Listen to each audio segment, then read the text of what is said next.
Hello YouTubers, welcome back to another Dr. Spicer 11 YouTube video, and today we're going to be taking a look at a new prop replica maker. His name is Whoniversalprops, and they've been making the Aztec 9th, 10th Sonics. The first version, which was a non-extendable variant, which was at £40, but this one is a revised version. This one is adjusted to the correct size, well, more to the correct size, and it actually extends on this one. So this one cost me £50 to buy. Yeah. So Whoniversalprops has been making like other Sonic stuff, like the Sonic lipstick, and I think they've been working on like a slider version as well, where it just slides up. I'm not sure about that one yet, but this is the latest version. So this is the Aztec 9th and 10th Doctor Sonic screwdriver, and as you can tell, yes, it is 3D printed, and it's pretty light. It's a little bit light, but it's got a tiny bit of heft to it. So this is actually more accurate to the first Sonic that was ever used on screen by Christopher Eccleston, where you have the button on the handle up here, and the whole idea is you don't extend it, you can pull it up to activate it and stuff. So I've got my TWC 10th Doctor Sonic alongside to compare it with this. As this is a 3D printed, there is going to be a little bit of hiccups here and there, but we're going to talk about them later. So here's a Sonic. So first off, you're greeted with the crackle designed body. It looks really nice. I'm going to zoom in. Well, not zoom. I'm going to do focus on here, just so you can see the cracks.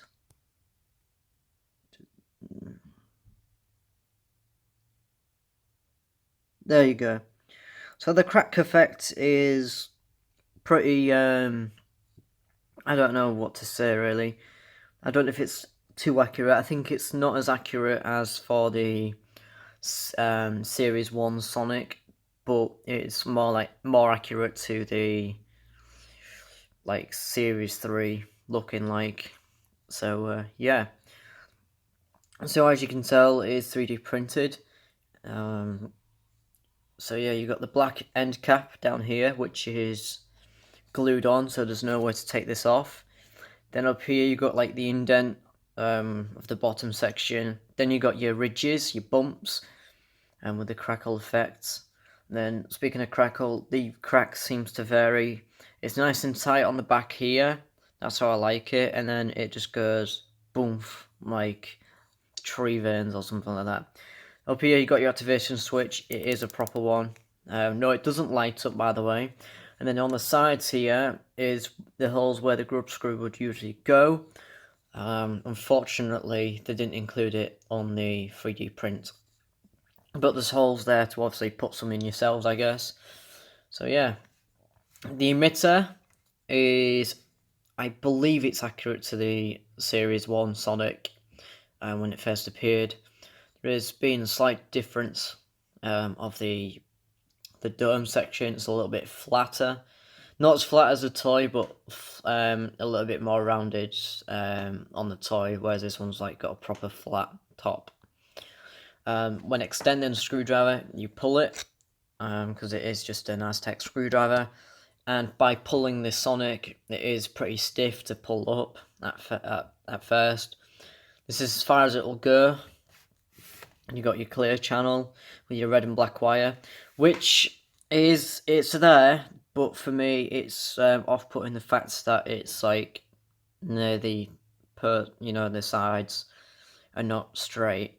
But I guess what you're gonna do. So that's the only bit of wiring you're gonna see, because yeah.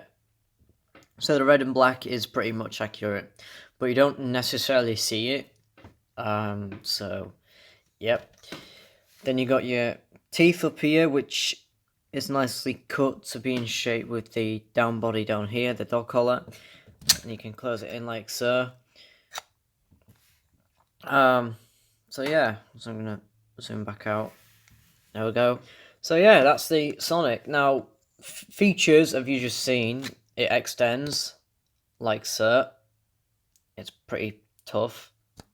There we go. Sorry, I'm not sure. Okay, my thing just went off. And you have the button down here, which doesn't do anything, it just clicks. So that's pretty much it.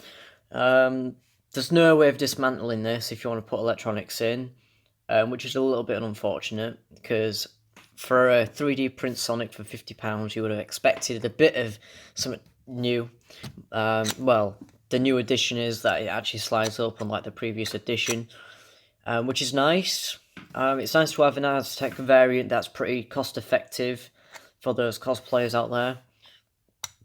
So yeah, now couple of little issues I have is the paint, that because it is painted pretty much, and the silver, like, it needs. I wish it was a bit more chromatized, and more, just a little bit chromatized. That's all, because this paint that's used, it will come off in time, especially on the crackle paint, but that won't be as bad as like the silver wearing out. I believe the black end cap is not painted like the previous one. This one's more of a black 3D print, so it's not going to rub off. And then you got your blue line, which is present. It's a divot in the mold, like on the TWC. So yeah, now inside is my another problem. As you can see, that where he did the cutting out for the top cage section, it left this bit of a mess, which could have been done a little bit better, but other than that, it's pretty good. It's not, restricting anything, I suppose. So yeah, that's that. So turning to the size, it is size effective. Like, the handle is the same size as the one on the TWC, and as you know, the TWC, aka the One Company, is a scan of the actual prop and made by using the actual prop, basically. And I know there's like similarity and differences, such as the emitter, it's slightly different. Such as, here we go. As you can see, that the emitter is slightly different, especially on dome sections. Dog collars, teeth is all different slightly.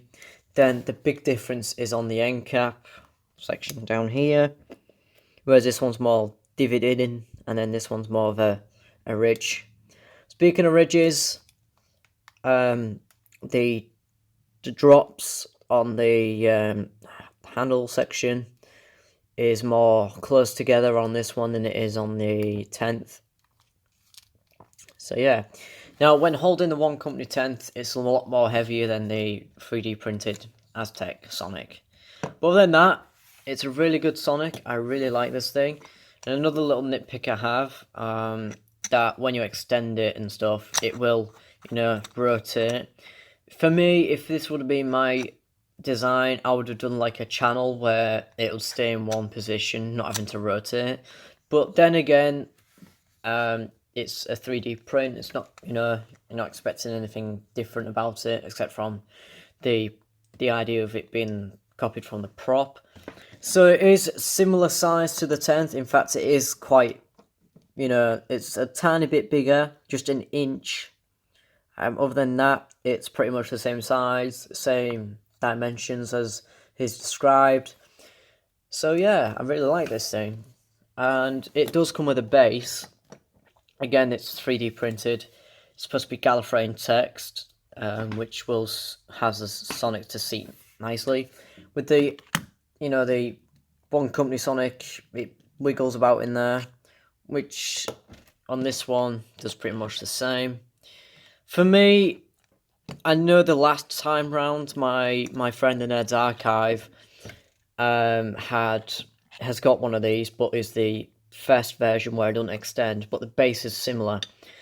So I'm guessing the first version of the Sonic had a bigger end cap to the point where it would stain by friction, and it was like, well in there. but this one is nice, thin, so it will rock about.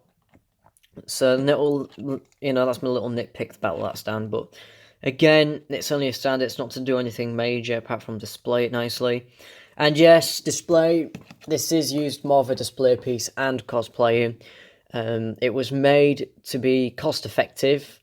£50 wasn't a bad deal with what you're gonna get. But I will say that for what I think it should have like an electronics in.